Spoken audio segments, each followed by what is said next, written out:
লোকসভা নির্বাচনের পরেই দেশে কার্যকর হয়ে যাবে নয়া দণ্ড সংহিতা আইন। শনিবার বিরাট ঘোষণা করে দিল কেন্দ্র। গত বছরের শেষ দিন দেশের পুরনো ফৌজদারি আইনের পরিবর্তে ভারতীয় ন্যায় সংহিতা, ভারতীয় নাগরিক সুরক্ষা সংহিতা ও ভারতীয় সাক্ষ্য বিল পাস করায় কেন্দ্র। সেগুলি কার্যকর করা নিয়ে বিস্তর আপত্তি জানিয়েছিল বিরোধীরা, কিন্তু সেসব আপত্তি উড়িয়ে 1 জুলাই ওই 3 আইন কার্যকর করার কথা ঘোষণা করা হলো।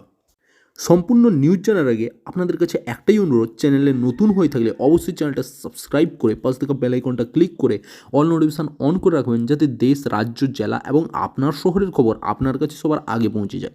ইন্ডিয়ান প্যানেল কোড বা ভারতীয় দণ্ডবিধির 124 ধারা বদলে ফেলার উদ্যোগ নিয়েছে কেন্দ্র। Indian panel code, code of criminal procedure বা সিআরপিসি এবং ভারতীয় সাক্ষ্য আইন বা ইন্ডিয়ান এভিডেন্স অ্যাক্ট, এই 3 আইনের বদলের জন্য বিল পাস হয়েছে সংসদে।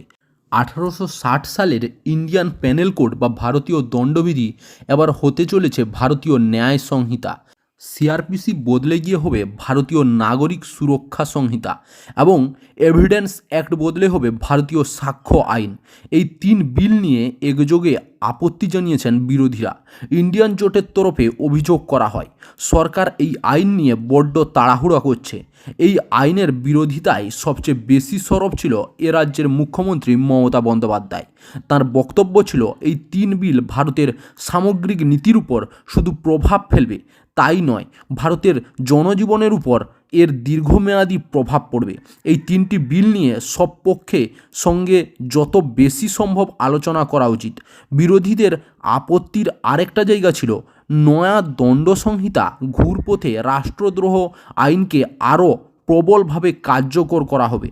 লোকসভা নির্বাচনের আগেই কেন্দ্রের এই ঘোষণা বেশ তাৎপর্যপূর্ণ। মোদী সরকার বলছে, ভোট মেটার পর কার্যকর হবে এই বিতর্কিত আইন, অর্থাৎ লোকসভা নির্বাচনে ক্ষমতায় প্রত্যাবর্তনের ব্যাপারে পুরোপুরি আত্মবিশ্বাসী বিজেপি।